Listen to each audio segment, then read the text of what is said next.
Good afternoon and thanks for joining us. I'm Judy Simpson. There's a lot of interest and discussion today about our energy future. So for today's Flashback Friday segment, we're going to look back at stories we featured on energy.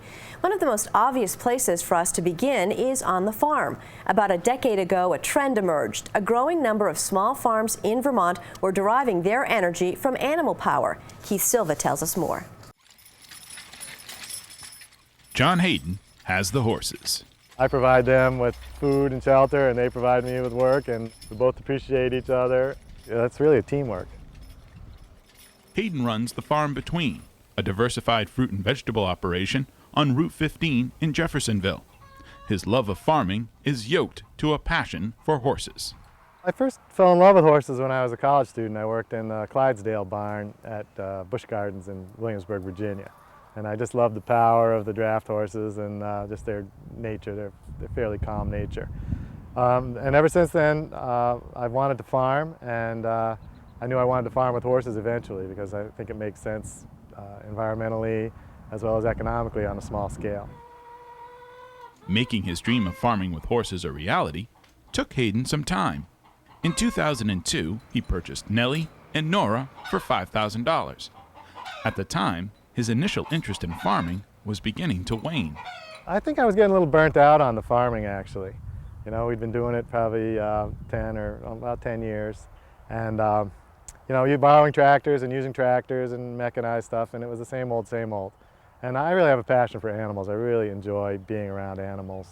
And the horses just renewed my interest and got me really excited about it again. And you know, I haven't looked back since then. My passion's been strong since then. And we have a relationship that gets stronger and stronger as we work more and more together. So, you know, we've been working together for 6 years now, and, you know, they're part of the family, really. Watching Hayden work with Nellie and Nora, it's easy to get nostalgic and long for simpler times. But pining for the past doesn't work on a farm, and memories don't pay the bills. You know, they say, isn't it quaint or isn't it romantic? And, you know, it is. It's quaint, it's romantic, but on top of that, we're getting serious work done, which is, to me, why it's a win-win situation. We're looking to be a sustainable system, but also it has to be economically sound. So I have to be making money for our model to work. If it was a hobby and I was just throwing money into it and not making any money, then I wouldn't keep doing it. I wouldn't feel good about promoting this as an ecologically sound model. Easy go. Hayden's use of horses isn't symbolic or a declaration against mechanization. It's what works best on this farm. I'm not a horse purist or a guru or anything like that. Just for us in this situation, the horses work beautiful. You know, and I don't have anything against tractors or people that use tractors or anything like that. But, you know, and I'm not saying go out and get a team of horses, because if you're not willing to spend the time working with them and treating them well, you know, it could be disastrous. For John Hayden, working horses, well, work. And he's not alone. There's a renaissance going on right now in animal-powered agriculture, especially on small farms. Farmers are being drawn to animal power as a way to cut fuel costs or in an effort to become more sustainable. The one hitch is that as interest in animal power increases, farmers are finding experience at a premium. The thing that's really holding people back in a lot of ways is not so much the economics or the practical application of the animal, it's the lack of the knowledge. Easy, buddy. Carl Russell is one of the organizers of Northeast Animal Power Field Days. The inaugural event was held in 2007 at the Tunbridge Fairgrounds. Over 1,200 people turned out to take workshops, see demonstrations, and attend panel discussions. You can purchase a piece of equipment and all the engineering's in it already. Whereas with draft animals, you aren't going to come onto a dairy farm today that's doing everything with tractors and all of a sudden switch over to horses. Even if you wanted to, you couldn't do it because There'd be a learning curve associated with the caring for, the shoeing, the feeding, the harnessing, the maintenance, the training, the working, the routine. And that's really what's holding people back in a lot of ways. And I think that that's a big part of what we're trying to address is making available the resources for people so that they can learn.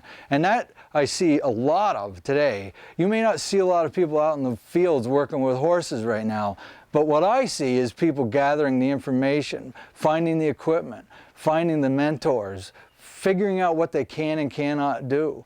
And in 5 and 10 years, it may be a completely different picture out there.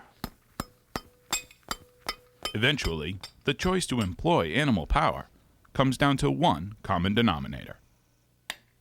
You definitely do have to love the animals. You have to want to work with horses and cattle. You have to want to be around them. You have to want to understand them, and you also need to want to do the work. I mean, there's two parts to this. One is the animal and the animal power. The other part is the work and finding the work that makes sense and that you can do and enjoy yourself.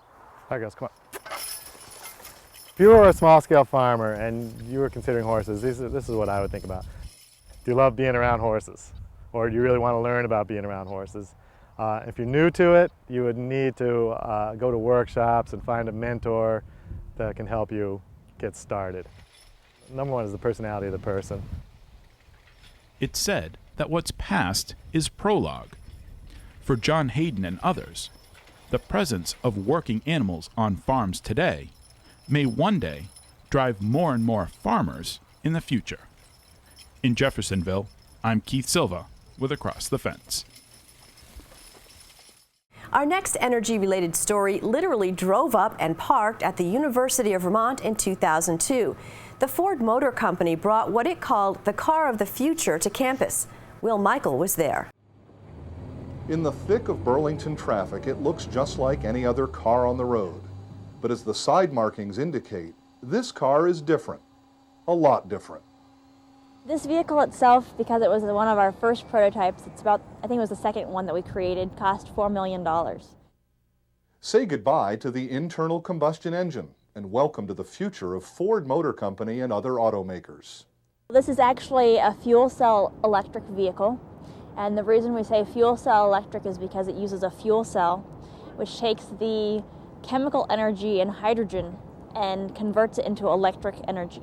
And the car itself actually uses an electric motor. So it runs off of electricity and you have zero emissions. The only thing that's coming out of the tailpipe is a warm, moist air. It's like what comes out of your dryer vent.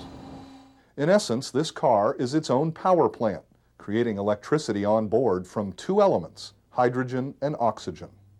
There are two sides to a fuel cell. You have a hydrogen side and an oxygen side.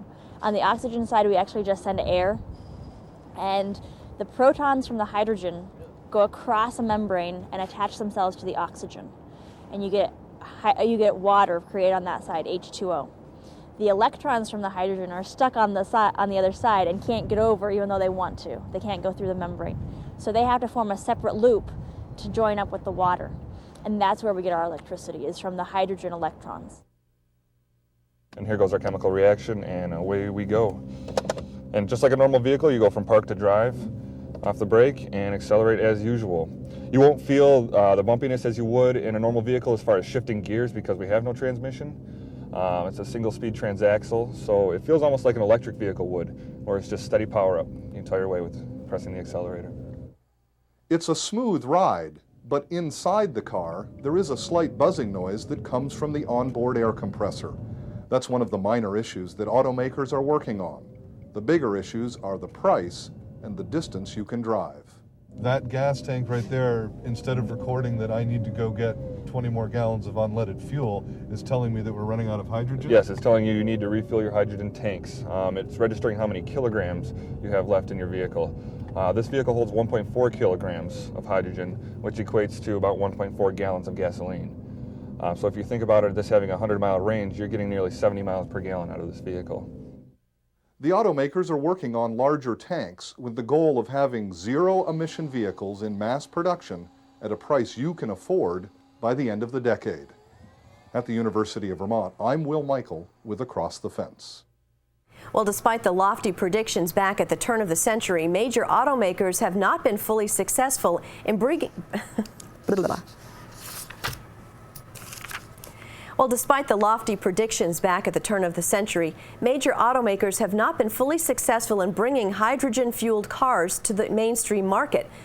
Our final flashback segment today takes us to Randolph. A decade ago, Across the Fence's Keith Silva visited Neighborly Farms to check on Vermont's growing cheese industry. It's packaging day at Neighborly Farms in Randolph. This is jalapeno jack. A little colorful. These 40-pound blocks of jalapeno Monterey Jack are sliced, packaged, sealed, and labeled before being shipped out to natural food stores and co-ops across the Northeast. I thought we had a good cheese right off because it really is strictly just following a recipe. Linda Dimmick and her husband Rob began making organic cheese on this 168-acre dairy farm in 2001. The Dimmicks produce over 100,000 pounds of cheese a year from a herd of 48 Holsteins. It's something every farmer dreams of, putting their name on a product. We thought about cheese right from the beginning. Although Rob grew up on this dairy farm, he and Linda didn't know anything about making and marketing cheese. And before long, the couple's bold ambition met with reality's bottom line. The banks wanted to know, how much cheese are you going to sell? And we were very optimistic. Our business plan showed that within 1 year we were going to be making and selling all of our cheese that we could from the milk of our cows. In reality, it took 3.5 years. So what do you do when you start with that business plan and you get just a few months in and you realize, oh boy, it's a little different than we planned. So we just had to back up and slow down.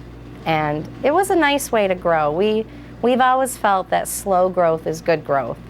And we were able to work out challenges and problems much easier than if we had been in full production. To finance a full production cheese-making operation, the Dimmicks turned to the United States Department of Agriculture's Rural Development Program. I first heard about rural development through the Vermont Farms Association.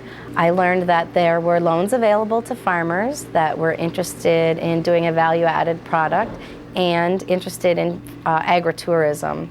And this was rather new back in 2000, 2001, and kind of a new idea. So I checked it all out, and they were great to work with. There was paperwork to fill out, but they really worked one-on-one with us to help develop that business plan and to be there. I found it very helpful. Linda, this observation area was able to be built with money you were secured from rural development, is that correct? Right. We received a low-interest loan to put in the viewing area, the farmstead store here. We took what was originally just a hay storage area and we turned it into a cheese room and a visitor's hallway that overlooks the barn and the cheese room. And why did you decide to have an observation area? What was important about that for you? I felt education was important. A lot of people are getting out of touch with farming in Vermont. Even people that are growing up here now, even though they can see the farms, they don't always go to the farms anymore. And so, although it's not a main part of our business, I was interested in getting people here just to educate them about what we do and why we do it. To further ensure the farm's financial future, the Dimmicks recently received a grant from Rural Development to improve their product's presence on the World Wide Web. They paid 90% of the cost to improve our website. And so in September, we went online with a beautiful new website that shows pictures of the cheese making process, and we have a shopping cart now. And it was successful for the Christmas holiday season. It worked really well. Neighborly Farms, this is Susan. The improvements and upgrades the Dimmicks have made to their farm business have also been a boon to the local economy. We have created 5 full-time jobs. My brother-in-law, Ron Locke, is actually our herd manager. He's in charge of the barn. He has 2 to 3 part-time helpers. In the cheese room, I have Melissa Komorowski assisting me and David Goldsworthy. They're both full-time. We have a full-time office assistant here that makes all the phone calls to our stores and does a lot of the checkbook, paperwork, bookkeeping. And then in the summer when we're doing field work, we have part-time people there. So it's 5 full-time and 5 to 6 part-time total. The Dimmicks plan to expand their farm to include maple sugaring and a petting zoo. No matter what their next venture may be, the family knows that in order to build their business brick by brick, they already have their foundation in place. It's what being neighborly is all about. In Randolph, I'm Keith Silva with Across the Fence. And that's our program for today. Thanks for joining us. I'm Judy Simpson. I'll see you again next time on Across the Fence.